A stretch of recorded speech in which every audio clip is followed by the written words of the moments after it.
Hello, and once again, welcome to the program, Your Local Government. I'm Bob Miller with Blue Ridge Communications, where we focus on government issues.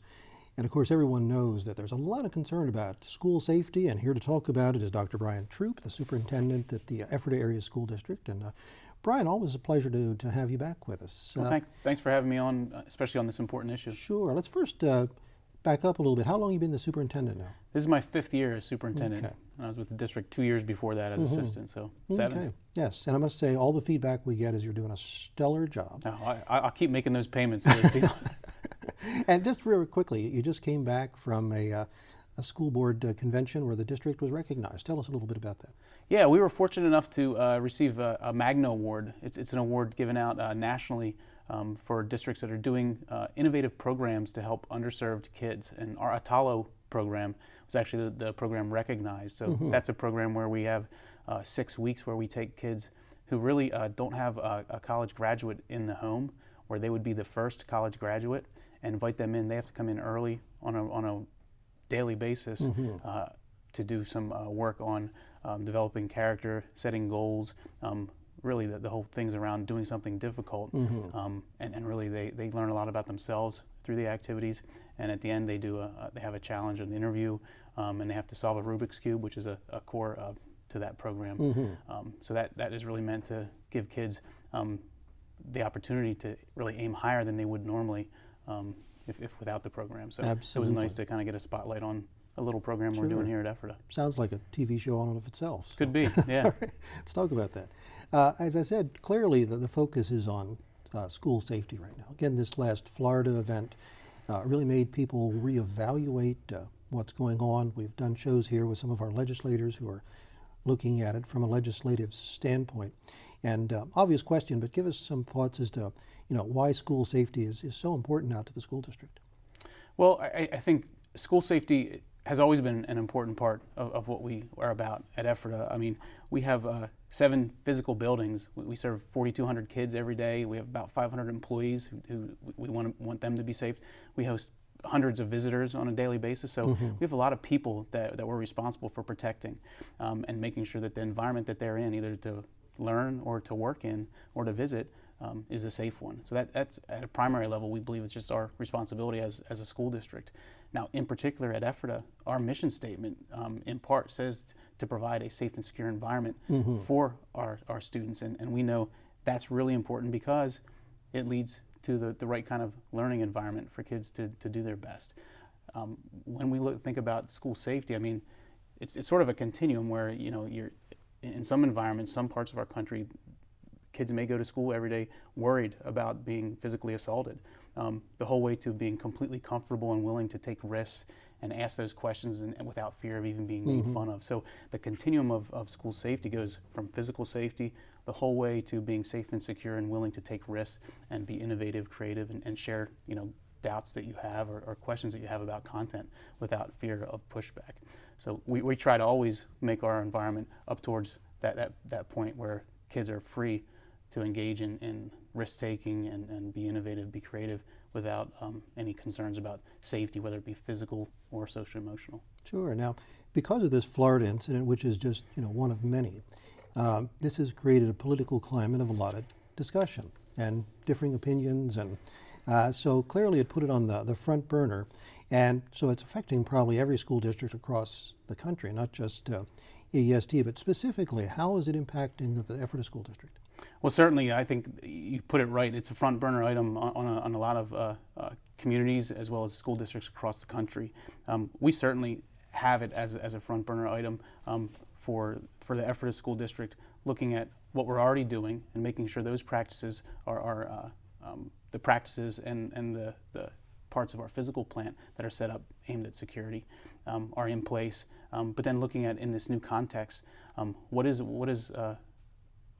the opportunity that we have to increase some of that security and make sure some of the things that we're doing are well known to our students and employees and parents, because a lot of times we're doing things because this is an area where you can't have too much transparency in areas of safety and security preparedness, because the more that's out there publicly, the less effective some of those measures take. But things that the district's done in the past 5 to 6 years, we've we have secure entrances with electronic ID readers at all 4 of our elementaries, our intermediate, middle school, as well as our high school. So any guest that comes in goes through that secure entrance. That's a change we made to the physical structure. Then our practices, we have mandatory training that all teachers, all employees go through to be prepared for emergencies if they come our way. In addition to regular monthly meetings at the district level, as well as each building with their teams looking at in-basket type things, like what we do in this scenario and what are the things we should consider, and what if this entrance is blocked in the case of a fire or something. So we're doing both the physical side of preparing our facilities to be safe and secure, as well as preparing the adults and doing some training on an ongoing basis. Now, one of the things that many people are concerned about is the mental health issues. That is something happening to people in general that are making them more aggressive. I know a lot of the emphasis is being put on, the gun control, and I clearly think, some common sense gun control things are probably warranted, but there seems to be something happening that's making people so aggressive. And any thoughts on that? In the time you've been in education or talking to people that have been around longer, are you seeing different behaviors that are making people more aggressive? Well, I don't have any statistics to share about an increase in any aggressive behavior, but certainly we know that the mental health needs in our community nationally, that's on the rise, and EFRA is no different. So we're caring for students and trying to give the appropriate supports to not only the students themselves, but the families, to enable them to take the right steps if they find that maybe there's a need that they weren't aware of until a situation made them be alerted to something that was going on with their son or daughter. But certainly that's part of the training, when I mentioned before about helping teachers and staff deal with the new environment. Sure. That's one of the areas where they get more training. Yeah. Do you think on a state or a national level there's going to be more training for teachers or administrators to get warning signs, early warning signs of who might need some intervention? Well, there's a whole movement out there under the term trauma-informed practice, where we're really looking at what are the root causes for some of these behaviors that we're trying to deal with and support kids through. And that's an approach that we're looking to get training in. Actually, in August, we'll have some folks coming in to train our staff on that topic. But I think there's a lot of perspectives out there on what the cause is of those sorts of things, and really trying to get the tools in teachers' hands and administrators' hands and how to deal with it most effectively. Okay. Well, in trying to teach all the children, I'm sure this is a distraction that takes away from the primary purpose, but is so vital to make sure that the students are safe and feel secure. Final question before the break. Are you hearing from parents that they're very concerned, or do they see Ephrata, Lancaster County as a bit of a safer place where they don't have as much concern for potential for violence? Well, I think there's probably we have 4,200 kids and about that many sets of parents that each have their own opinion. But I think when we have situations where there's something at school or someone comes home, they heard a rumor or anything like that, keeping that communication going with the district is certainly beneficial. And when we do have the opportunity to sit down, even if it's a parent who's concerned because of something that was said on the bus or that they heard on social media, for example, when we have an opportunity to sit down and talk with them, they understand that the district is on top of it or is addressing it, or maybe there's more to the story than they first heard. Okay. So, well, Dr. Troop, keep up the good work. I know you got your hands full, but you're doing a great job. thank you. We're going to be back for more discussion after these words. Stay with us. And welcome back to the second segment of Your Local Government. I'm Bob Miller. Our subject today is school safety. Our guests are from the Ephrata Area School District, and now we're speaking to Dr. J.C. Hess, Assistant Superintendent, and Paul Moore, the School Resource Officer. So thank you for being with us. And as we spoke in the first segment with Dr. Troop, this is a big issue that's being looked at across the county, across the state, across the country as we examine and what's happening, why our schools aren't as safe as we anticipate that they would be. So we'll start with you, Dr. Hess. How do you create a safe environment? What are some of the things you're doing to make that happen? Well, that's certainly a top priority for all of our staff members, and they all have a stake in making sure that's happening every day as students and staff are in our buildings. One of the ways that we're very purposeful and specific about that is that we have district and building crisis teams that meet on a regular basis. That's a structure that we've had in place for quite some time. The purpose of those teams is really to look at what's happening in our buildings, preparing drills, looking at safety scenarios, providing training, and just looking at how we can improve the safe environment for our students. Specifically, the district-wide team very recently really took a look at that and overhauled our whole system for approaching safety in our buildings. We used to have a list of protocols that when this happens, we need you to follow the checklist and do this. We really have moved away from that and have encouraged our students and our staff to really be engaged in what's happening in their environment and make good decisions based on what's happening around them. So we call that the 3 E's. We encourage students and staff to evacuate when something is happening that they need to get away from. If they're not able to do that, then we want them to enhance the environment and make it better or safer for them. And then the very last thing that we want folks to do is to engage or figure out a way to get out of the situation that is unsafe. We looked at that several years ago and have really trained all of our students and staff in this area so that they can be good decision makers, not just at school, but in all situations in life, whether that's going to the mall or going to a restaurant after school.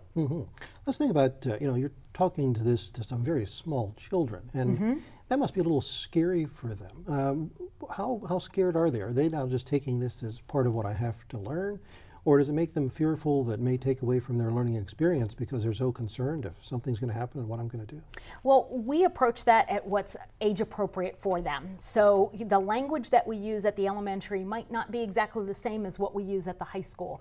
For our youngest learners, a lot of times it is pay attention to what's going on and listen to your teacher so that your teacher can keep you safe. That's the kind of language that we use with them, and we do it in an appropriate way so that it's not scary, but yet they're still prepared if something does happen. Sure. And tell us a little bit more about, like even at the high school level, even in that group, are they a little fearful? Are you seeing increased anxiety or worry, or students staying home, or more people moving towards home education because of this?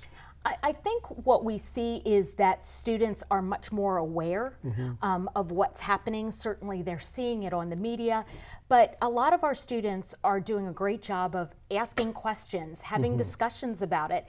What can I do in that situation so that I can keep myself safe and the people around me safe? And that's why we establish drills and practice scenarios, so that gives them a forum to talk about those fears that they may have, and also empowers them to know that they can do something about it and to keep themselves safe. Absolutely. Officer Moore, let's drill down a little bit. Types of trainings and drills that you're executing. Well, like the 3 E's drill. So we are teaching across the board, and we're teaching not only the 4,200 students, but we're also teaching the 500 employees.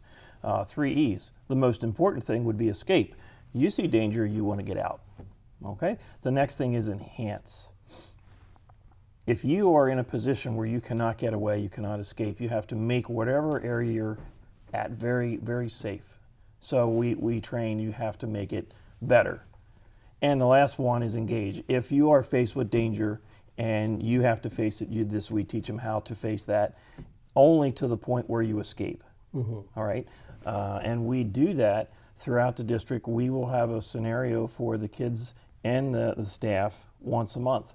And we'll give them a different scenario. And how would you react to this specific situation? To get them thinking along the lines of, what would you do?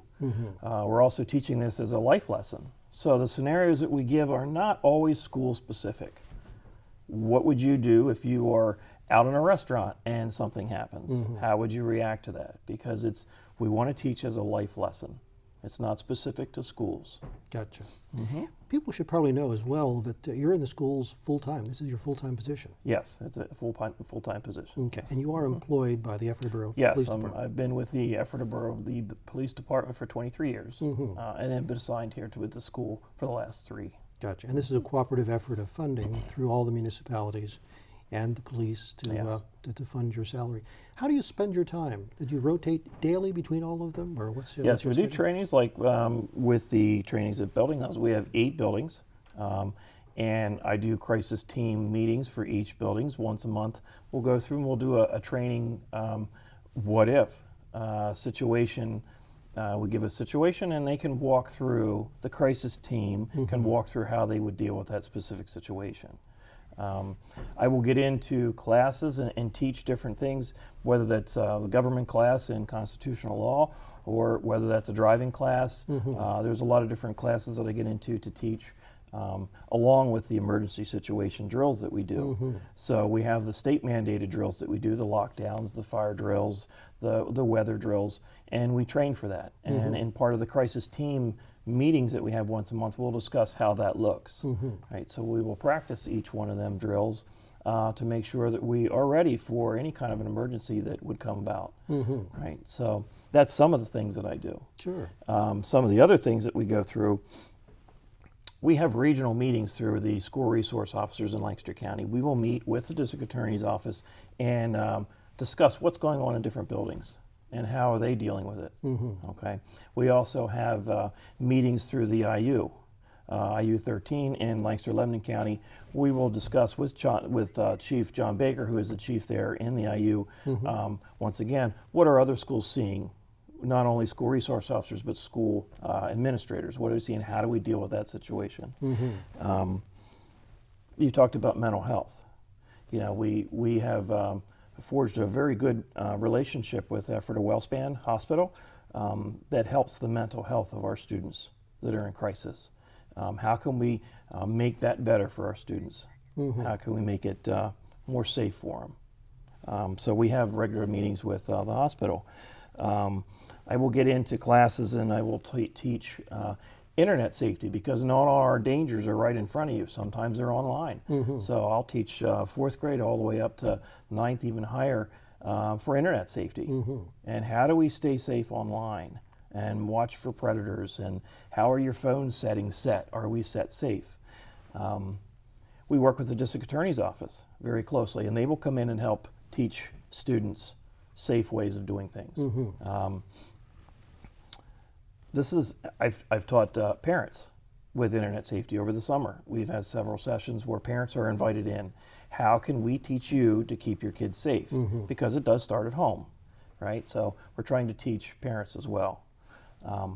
This position and trying to keep kids safe it's a team effort. Absolutely. So a team effort in that school district, the hospital, the district attorney's office, our police department is committed to school safety. Regularly, you will see police officers at the schools out and around the buildings throughout the day. We're committed to keeping kids safe. So again, it's a community effort. Gotcha. So how do we all work together to keep everybody safe? Okay, well, thank you so much for your hard work. I know all the parents and everyone in the community appreciates all the efforts that you folks do. Okay, it's time for a break. We'll be right back after these few words. Stay with us. And welcome back to the final segment of Your Local Government. Our subject today is school safety, and 2 new guests, Rick Hornberger, who's the Assistant Superintendent, and Steve Habowski, Guidance Department Supervisor. And we're going to, again, continue with school safety. So, Rick, start with you. What things are in place to help prevent security issues? Yeah, we rely a lot on reporting. Reporting is at the center of a lot of our investigations. So we have a tip 411 reporting system. It's all anonymous tipping. So we get a lot of tips on a weekly basis, and those aren't usually safety related, but students could put their tip online, and an administrator is going to look at that right away and follow up on that. So any safety issue that has come up in our district has usually come through our reporting mechanism. So we rely a lot on that. We also have an anonymous tip line on our website that any parent, if a student would come home at night and talk about something, or a parent has a concern and they needed to report something to the school, there's an anonymous tip site on our website. All you would do is go to our Ephrata website and go to Safe Schools link, and the tip's right there. So I encourage anybody who has information on anything to let us know, even if they just think it's something that's an issue. We certainly want to look into it and see if there's something there. So that's very important. We also have as far as mental health screening in 9th grade, we work with Samaritan Counseling Services, and they do a screening of all our 9th graders with permission, and most of our 9th graders participate in that. So they're screened for any mental health issues that might come up. Our high school principal actually made a good statement recently. We do screenings for height and weight, and certainly the mind should be part of those screenings. Sometimes some extra support is needed. So we try to identify those students that might need extra support and get them the services they need to be successful. So very important. I think that's a great thing that we have in our school to help support our students. Absolutely. Let's move over to mental health.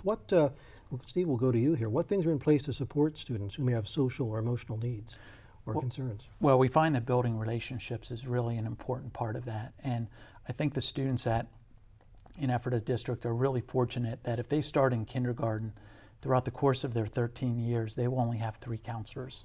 So they have an elementary counselor, a middle school, intermediate and middle school counselor, and a high school counselor. I think that allows them to form relationships with that person. So we have a number of programs in place to help students form relationships, a number of organizations to do that as well. We have a Mountaineer Block activity at the high school where students in 9th, 10th, and 11th grade have the same homeroom teacher all 3 of those years, which allows a great connection to happen at least once a month. In some months there are 2 connections. A number of student-led organizations as well. We have a Friends of Rachel Club, really focused on lessening harassment and any kind of violence in the school. And they do a lot of neat activities working with our student body. We have a VDM, who is a group that really does some nice things. This year, they're actually raising money to help students pay for counseling sessions who can't afford counseling. And we have a Link Crew program as well. The focus of the Link Crew, we have 70 juniors and seniors that work with our 9th graders coming in and really provide them to ease the transition. So there are a number of those programs. So VDM, that was started in the Calico School District. That's correct, yes. And they got some national attention for that? Right. So we're fortunate to have a group both in the intermediate, EIMS, and the high school of VDM groups. Sure. What are you hearing from the students? What level of fear do they have or concern after these things are on the news and they see what's happening? Well, I think we're very fortunate. I think because we have those good relationships with students and teachers have those good relationships with students, that they're able to talk to not only counselors but all staff members, and if something, as well as parents, and if something's on their mind, we're usually aware of that. And I think that's a result of building those good relationships over time with the students. Okay. Have you noticed that they are more fearful about if somebody's outside, or they be youthful and kind of take it in stride and not be too concerned? Well, I think from the counseling office, at least at the high school level, we don't hear a lot about that. But like I said, the nice thing about students when they do have concerns, whether they're related to school safety or other concerns, they definitely do let us know, and that allows us to follow up as appropriate and put them a little bit more at ease. Sure. Let's talk about one of those support groups. There was one that was called Friends of Rachel. Friends of Rachel. Tell us the story behind how it got that name. Yeah, so the Friends of Rachel was started. Rachel was actually one of the first students that were killed in the Columbine massacre. And her family set up this organization primarily devoted to working with students and reducing the amount of harassment and violence that occurs in school. This year, our Friends of Rachel group focused really on putting some things on lockers to help students, inspirational messages to help students. Last year, they did a lot of volunteering in local organizations. So an positive outreach group. Sure. One of the things that has been a trigger on some of the people who have done school violence is they felt they were bullied. Are we seeing an increase in that, or is there just more awareness to put some clamps onto that?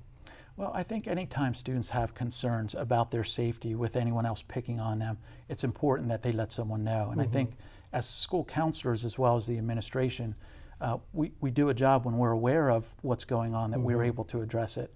And I think we're fortunate that students are open enough to let us know when they do have those concerns. Sure. Let's talk about social media a little bit. That's one of the things that keeps coming up. And we can, when we're sitting at home or in our on our app, we can say things that we may not naturally say otherwise. And some of these violences has been due to online bullying, related to that. Is that something being addressed? And I mean, this is all brand new to us. I mean, social media has not been around that long, and there's a lot of things coming into play with social media, questioning it. Either one of you. Why don't we start with you? Yeah. Rick? We're constantly monitoring social media, and any issue comes up, like anything. If it's against another student, we're going to investigate and see what we can do to help the situation. We're constantly in contact with parents. Officer Moore is involved with the more serious issues involving social media, and we're just constantly monitoring ourselves just to make sure that we're aware of what's happening. And again, it comes back to a lot of students will tell us, what's happening in regards to social media. And usually, if it's on social media, we have the text or the context that's there to be able to address the issue. Sure. And from a standpoint of talking to the students and counseling them, you look at anybody, they're constantly looking at their phone, they're reading the internet, they're looking at social media. Has there been any studies done that show that constant electronic exposure rather than person to person might be altering the way we think? I'm not aware of any actual studies. I don't have any data for any studies, but we encourage kids to have those healthy conversations with one another and with adults, and any face-to-face interactions. We know that they love their phones and they're not going to give up their phones, but those face-to-face interactions are really important. Yeah, in our school district, we're not, just because we have technology, using technology all the time. Our teacher is the most important part of our environment, and they're making decisions on a daily basis of how to engage students in appropriate ways. Technology is just part of that and helps to enhance the program. So it's not a constant technology environment where students have their head in a computer on a daily basis. We're doing a variety of activities to try to best engage our learners. Okay, we've got a minute left. Your closing thoughts? From my standpoint, we as Dr. Troop mentioned before, school safety is at the top of the list as far as importance, and it's our job to provide a safe and secure environment for all our students. Today, you heard a lot about the practices and programs that are in place to help prevent safety issues. We also have trainings in place that we hope we never have to use for our students and staff members. If something would come about, I think we're prepared. We're always looking at our current practices and making sure that we're constantly making improvements. And in this current context that we live in now, certainly that has increased that focus. So we're constantly looking to improve, and safety will always be the #1 priority. Okay. Well, gentlemen, thank you for being with us, and thank you to all the other guests. And I know all the residents of Ephrata appreciate all your hard work to keep their students safe. Appreciate that. That's going to do it for this program. Join us again next time to learn about your local government.